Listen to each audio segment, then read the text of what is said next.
The common understanding of propaganda as mere state-sponsored lying misses its structural reality.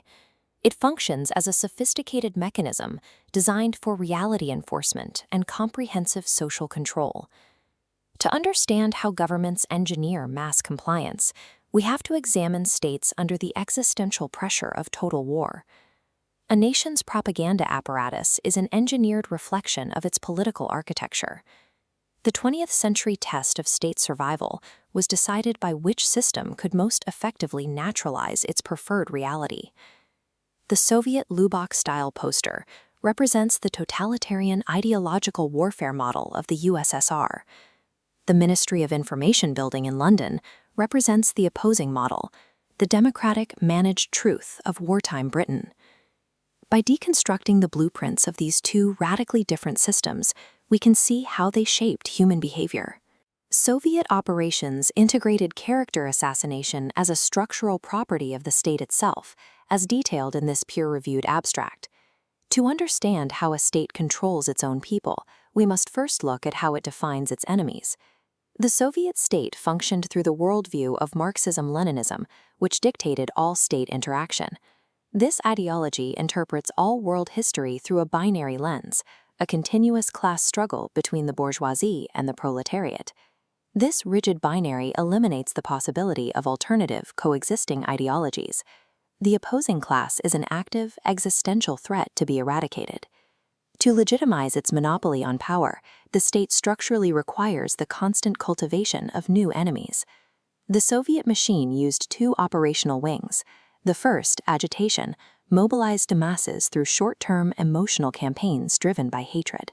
The second wing, integration, pursued long-term cultural hegemony to instill reflexive ideological conformity in the population, beginning with youth organizations like the Komsomol. The system's architecture demanded a constant opposing force to justify its control. Character assassination functioned as a mandatory core feature of the Soviet state's operational model. Looking at this portrait of Leon Trotsky, we see how character assassination was used to systematically delegitimize rivals who threatened the state's ideological binary. For targets like Alexander Solzhenitsyn, the state escalated from symbolic attacks in the press to physical and psychological violence. The ultimate synthesis of these tactics was the Stalinist show trial, where the state combined pre-propaganda with judicial prosecution. By forcing victims to publicly destroy their own characters before their execution, the state proved that its narrative was the only surviving truth. The sudden outbreak of the Second World War presented an unprecedented existential threat to all Western liberal democracies. Britain faced a paradox: how to control vital wartime information without destroying the democratic values it was fighting for. Unlike the Soviet model, a democracy cannot simply eliminate ideological opponents or enforce a single-party truth.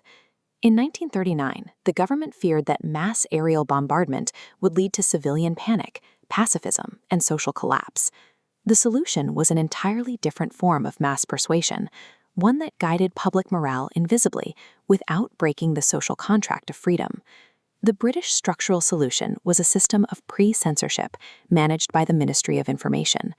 Instead of policing opinions, the state strictly controlled the source of all hot news at centralized news agency hubs. This bottleneck preserved the illusion of a free press because journalists were allowed to write whatever opinions they wanted. This method differs from post-censorship, which overtly bans material that has already been published. The MOI successfully resisted Churchill's demands to ban the Daily Mirror and the film Colonel Blimp. They understood that maintaining the state's moral high ground was a survival priority. By controlling the raw data pipeline rather than the published opinion, the British state engineered mass compliance while allowing its citizens to feel entirely free. Externally, the Allied model projected information warfare into occupied Europe using a dual-track strategy. The first track was white propaganda, with the BBC acting as the primary channel. White propaganda relied on broadcasting verifiable, objective facts, even bad news, to build ironclad credibility with the listener. The second, hidden track was black propaganda, managed by the political warfare executive. While the BBC was overt and factual, the PWE engaged in covert psychological warfare. They used rumors and intercepted teleprinters to broadcast fabricated disinformation directly to German troops. The Allies weaponized the concept of truth itself. Their factual reporting built the trust required to create a smokescreen for covert psychological warfare.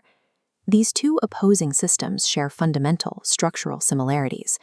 Despite their diametrically opposed political philosophies, both systems recognize the same reality of 20th century warfare. Total war requires the total mobilization of the civilian mind, which can only be achieved through complete mass media saturation. The Soviets achieved this saturation through overt cultural violence to enforce conformity. The Allies achieved the same goal through covert curation, leveraging the illusion of free choice. A government's propaganda apparatus is a perfect mirror of its political architecture. Liberal democracies must manage the truth to preserve their moral framework, while totalitarian regimes must manufacture enemies to justify their existence. The power of propaganda is not measured by the objective truth of its individual claims. True propaganda is the invisible structural mechanism a state builds to make its preferred reality feel like the only natural order of the world.